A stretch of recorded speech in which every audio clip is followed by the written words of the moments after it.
that we just prayed before I ever speak to you guys, I always just want to bring it before God. So will you bow your heads again with me real quick? Yep. Thanks.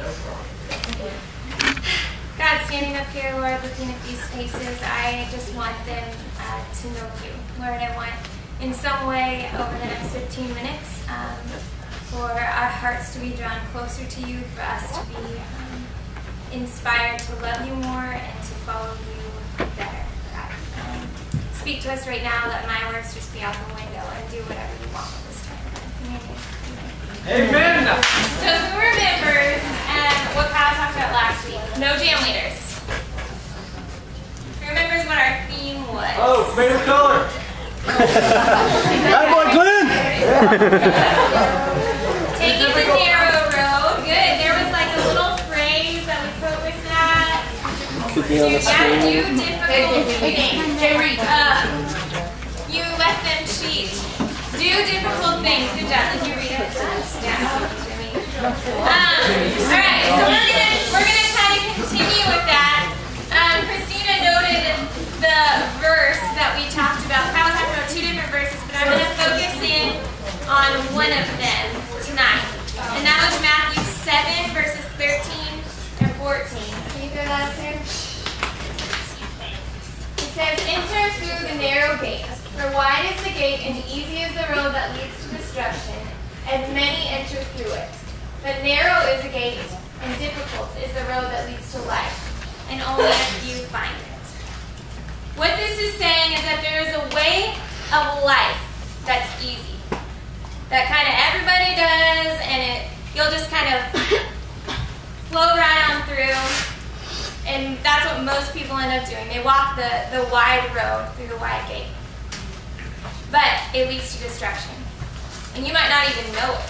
Because you're just going the way that's easy, and it seems like if it's easy, isn't that better? But it leads to destruction. And there is a road, there is a gate that leads to life. And it's narrow, and it's difficult, but it's better. And there are some people that I know, that you know, some people that we don't know, who are walking that narrow road. It says only a few find it. And I'm going to tell you tonight, I was going to be, with our bonfire, we were going to have story time with Leigh. But we don't have a bonfire, but we're still going to have story time with Leigh. So I'm just going to tell you guys some stories about people who are your age, who are walking the narrow road right now.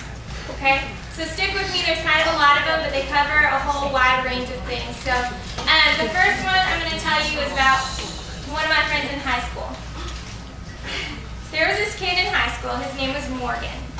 And he was different. Right? Nobody really liked him. He was kind of weird. He was really annoying. He followed around all the cool kids, and the cool kids would make fun of him and be really mean to him. Right? But there was one cool kid who was a really good friend of mine who never treated him poorly, never made fun of him, and in fact, he started to befriend him, to invite him to parties, to invite him to come to the football game with him and his friends. He started to include Morgan in the things that he did. Morgan ended up having an amazing high school experience. I got to know Morgan, and he is one of the coolest guys that I've ever met. He's overcome a lot of obstacles in his life, and if my friend hadn't befriended Morgan, Morgan would have ended up with no friends, and who knows what would have happened to his life. But this one friend saying, you know what, I'm not going to make fun of you. I'm not going to do the easy thing and go along with all the rest of the cool kids.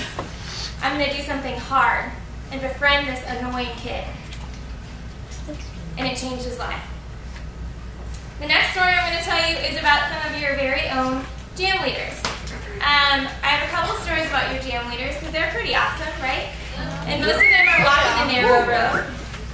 But there's a couple of them who, a couple of years ago, there was an associate named Tyler who worked with high school, and he started this thing on Friday mornings called Early Morning Prayer. And Tyler would wake up at 7 a.m. and come here and pray, and he invited the high school students to do it with him. Well, you know, it's kind of early to wake up and come and pray at the church, and Tyler ended up moving, and so the whole thing kind of died out, right? Well, two of your jam leaders, Wyman and Steven, decided they were going to bring it back. And so this year, they brought it back. They're waking up at 7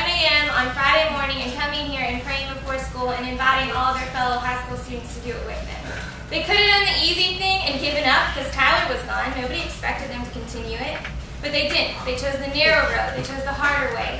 And they're still keeping with it and persevering.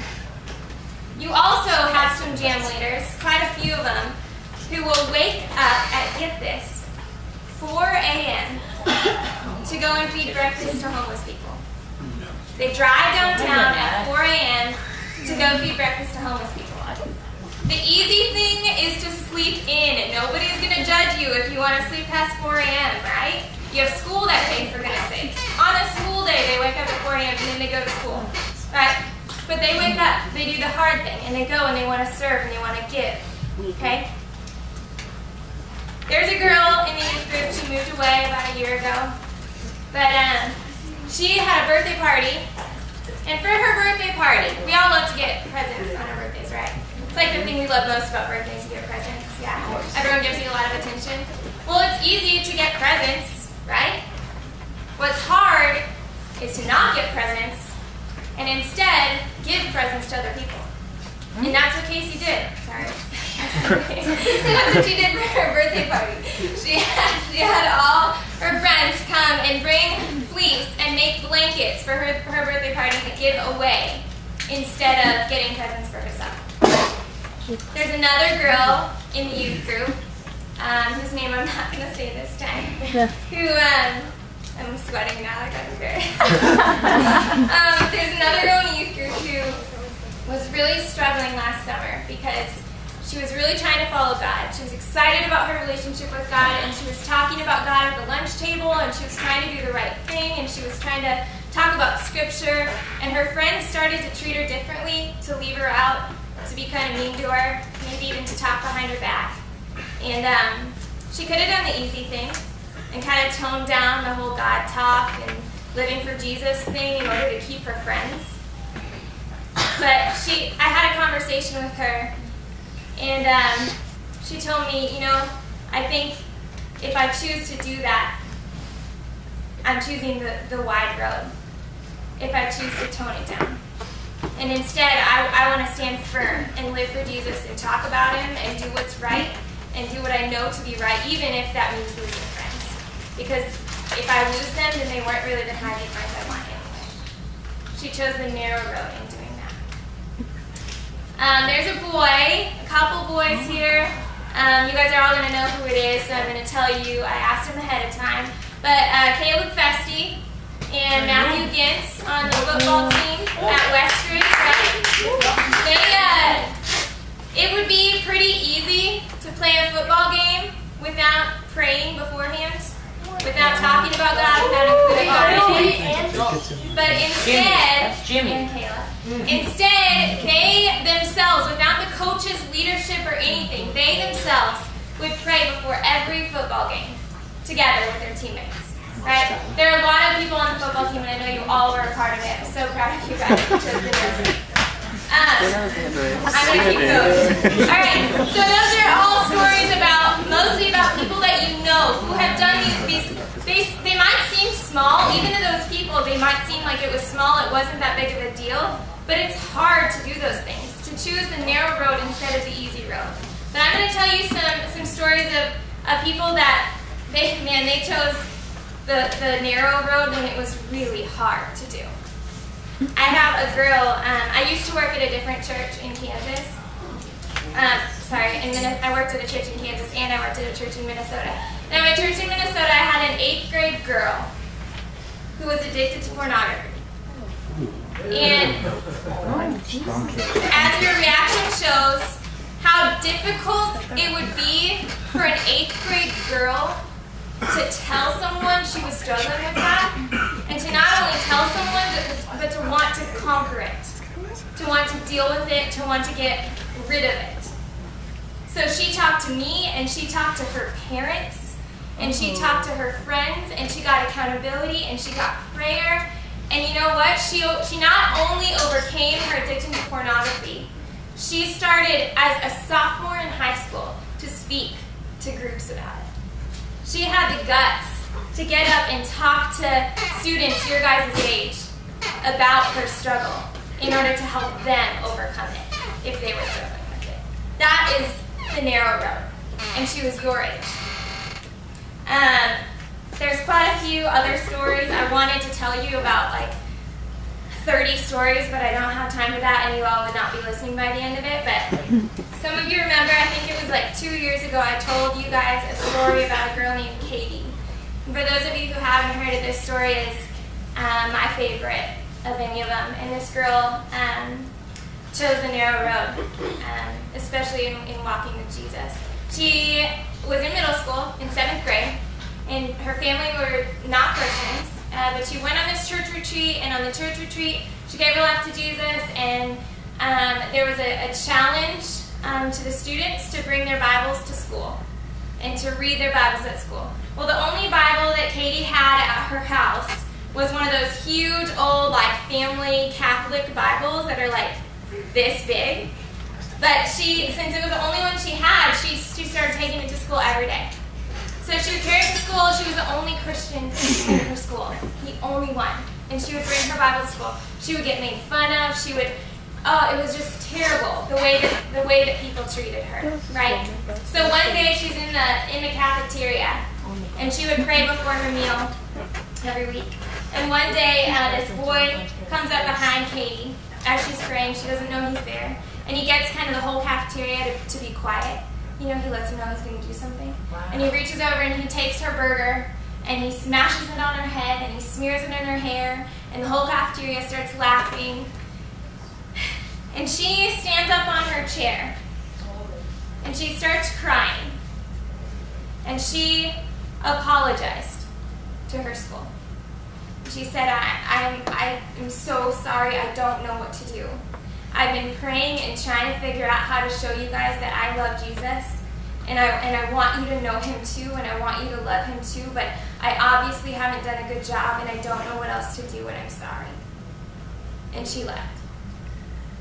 Well, the next day, some kids brought Bibles to school, and then they started a Bible study.